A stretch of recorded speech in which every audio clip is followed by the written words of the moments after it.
Hello students, this is your how-to video to type your isotope notation when it comes to creating your radioactive decay equations. Now all of the equations that you will do will have to have isotope notation of some sort, as well as just a general different layout than what you might be used to. So this video is going to show you how you can do that in Microsoft Word. You can see I already have an equation made. And I wanted to have this up already simply so I can talk to you about what to expect when writing your equations. On the left side of your arrow is always going to be your parent isotope.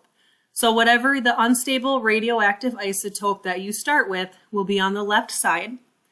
You'll have an arrow to show the actual process or yield. And then on the right side you have your products. And this also will include any byproducts that might be given off, as well as your daughter isotope, which is the new isotope you get after the radioactive decay takes place. One of the things that students struggle with the most when it comes to writing isotope notation is remembering what number goes where. Please remember the top number is the mass number, and then the bottom number is your atomic number. And again, that is specific to your element on the periodic table. And then to the right of those two numbers is going to be your element symbol, arrow, and then again, symbol. Now, if I want to create isotope notation, there is a way you can do this in Microsoft Word. What I'm going to do first is go to Insert, and then I'm going to go all the way over to the right where it says Equation. And if you click on the equation option, it'll automatically insert something for you. And what we're going to use to create our isotope notation is going to be the script option. So you're going to click on this E or script option. When you click on that, it brings up options for whatever you want to use per the equation insert. We're going to use the option all the way to the right. You'll notice there's two small squares as well as one large square. If you click on that, it'll give you that isotope notation layout. However, when you do this and you're starting a new line, it automatically centers it.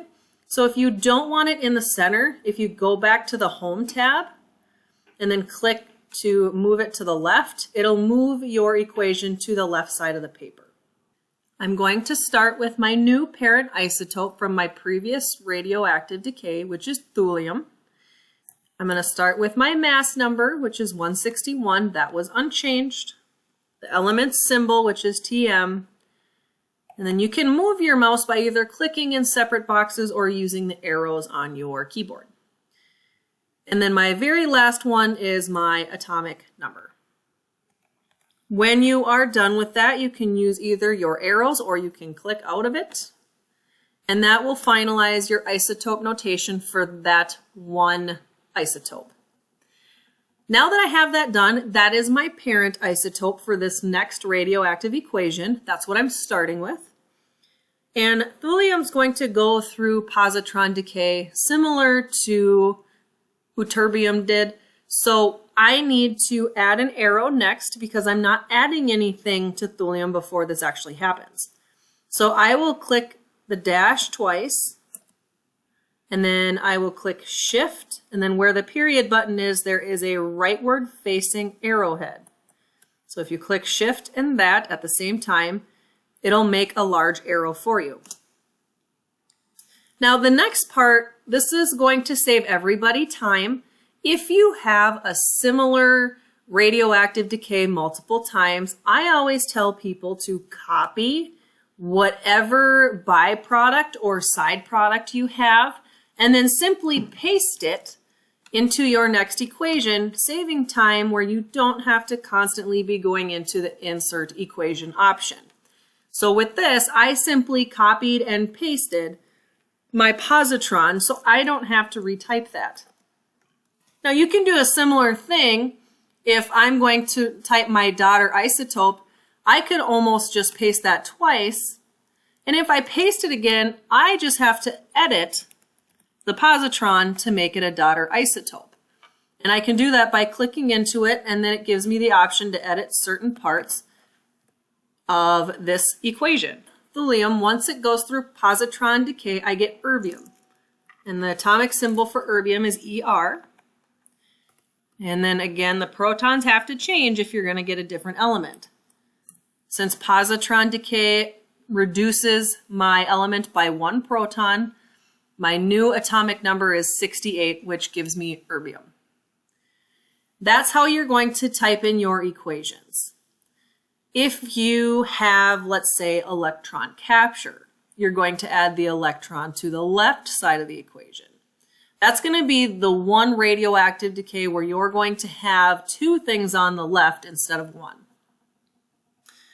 Now, let's say you have electron capture and you want to show that you have an X-ray given off, or that energy given. And with this, I'm just going to show you how to add the arrow. But again, you're going to go to Insert, an Equation. Once you notice your equations popped up, you'll go back up to your options and click on Operator. And then you're going to select the top right corner, which is a single arrow with a box above it. And when you put that there, it gives you an arrow to show that you're creating something, but now we have the option of putting something over the arrow. And in this case, I can put X-ray. So I'm giving off an X-ray when it comes to this equation. That's how you're going to type in your radioactive decay equations. I do, again, recommend copying and pasting as much as you can. It does save time. And then if you have any questions or you're struggling with this, please make sure to email me so I can help you. Otherwise, good luck. And you can go ahead and move on to the next piece.